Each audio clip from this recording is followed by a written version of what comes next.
हम दक्षिणपुरी वार्ड 164 के संजय कैंप में, और आज हमारे साथ राजा राम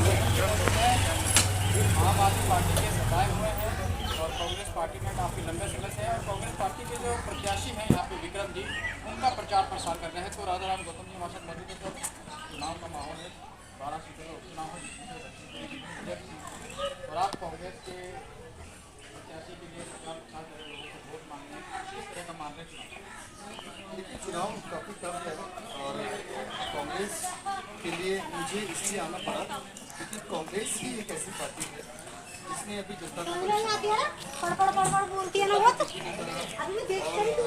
कांग्रेस के शासन काल में सारी सुविधाएं दी जनता को।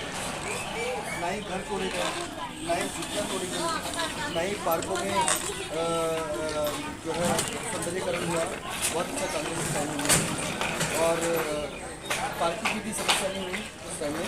सड़कें भी चौड़ी हुआ करती थी, गंदा पानी कभी नहीं मिलता था कांग्रेस के राज में। जो भी समस्याएं थी यहाँ पर, उनका निवारण सुचारू रूप से और बहुत अच्छे तरीके से कांग्रेस के लीडर और कांग्रेस के कार्यकर्ता इसको अपने सीनियर लीडर तक पहुँचाते थे और उनका समाधान कराते थे। मैं एक जीता जागता सबूत हूँ। मेरी गली में पानी की प्रॉब्लम थी, आधे क्षेत्र पर नहीं चढ़ता था। मैं छठी क्लास में था, छोटा बच्ची था। मुझे किसी ने बताया कि भाई चौधरी प्रेम सिंह जी के यहाँ पर शिकायत का निवारण होता है। मैं गया उनके यहाँ पर, उनको मैंने समस्या बताई। उन्होंने पूछा बेटा कहाँ से आया, मैंने कहा जी मैं 3 ब्लॉक से आया हूँ। उन्होंने एक लेटर मुझे साइन करके दिया मेरे नाम पर, और वहाँ पर जे को फ़ोन करके बोला गया कि तुरंत में इस पर एक्शन लिया जाए और उनकी गलियों में जो भी पानी का सिस्टम उसको ठीक किया जाए। वो मेरी ज़िंदगी का पहला लेटर, जहाँ पर से चौधरी प्रेम सिंह जी ने मुझे आशीर्वाद दिया, मुझे समाज सेवा करने का एक रास्ता मिला। उन्होंने मुझे आशीर्वाद दिया, आशीर्वाद रूप में मुझे लेटर प्रदान हुआ, जिससे कि आज मैं जनता के समक्ष आकर के समाज सेवा करता हूँ। आप भी जानते हैं, सभी लोग जानते हैं। और हम देश में एक ऐसी व्यवस्था परिवर्तन की लड़ाई लड़ रहे हैं।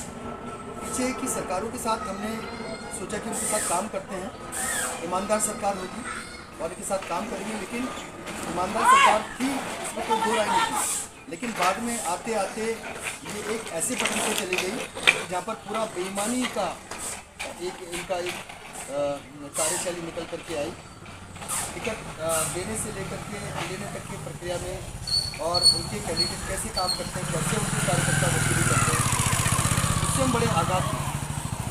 तो ये फाइनल निर्णय लिया गया कि जनता के लिए सेवक के रूप में काम करेंगे, और आज आपके बीच में है।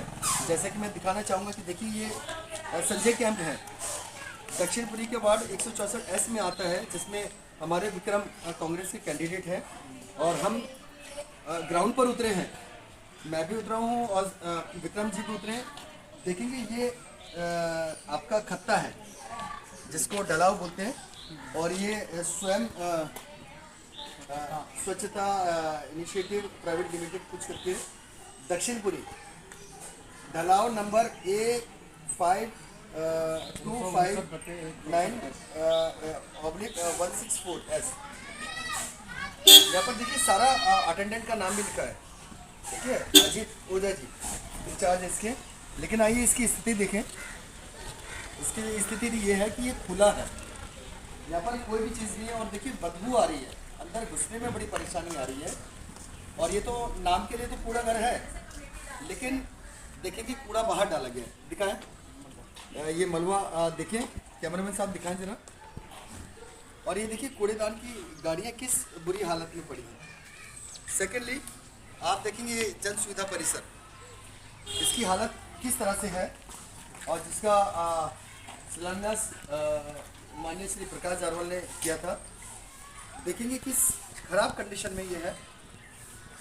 जनता को मैं यही कहना चाहता हूँ कि आपने आम आदमी पार्टी वालों को देखा, बीजेपी वालों को देखा, और बाकी बहुत लोगों को देखा, लेकिन थक हार करके हम वापस कांग्रेस के पास आए हैं। कांग्रेस ही एक ऐसा प्रावधान है पूरे देश का जो कि जनता सुख शांति से रहेगी, अपने बच्चों का भविष्य बना पाएगी। और देखेंगे संजय कैंप की बुरी हालत, ये देख करके बड़ा अफसोस होता है, बड़ा तकलीफ होती है कि हम कैसे क्षेत्र में रह रहे हैं, यहाँ के लोग कैसे जीवन जीते होंगे, किस बदबू की। मुझे तो यहाँ पर खड़े होने में तकलीफ हो रही है, यहाँ की जनता बेचारी किस तरीके से रह रही है। तो अगर हम ये सवाल पूछा हो, जैसे कि कांग्रेस पार्टी उसमें थोड़ा उभर के आए थे दिल्ली में उसके बाद जो विधानसभा चुनाव 2025 में हुए उसमें भी कांग्रेस का अच्छा प्रदर्शन रहा। दिल्ली के अंदर काफ़ी प्रत्याशी काफ़ी अच्छा मार्जिन वोट लेके आए थे।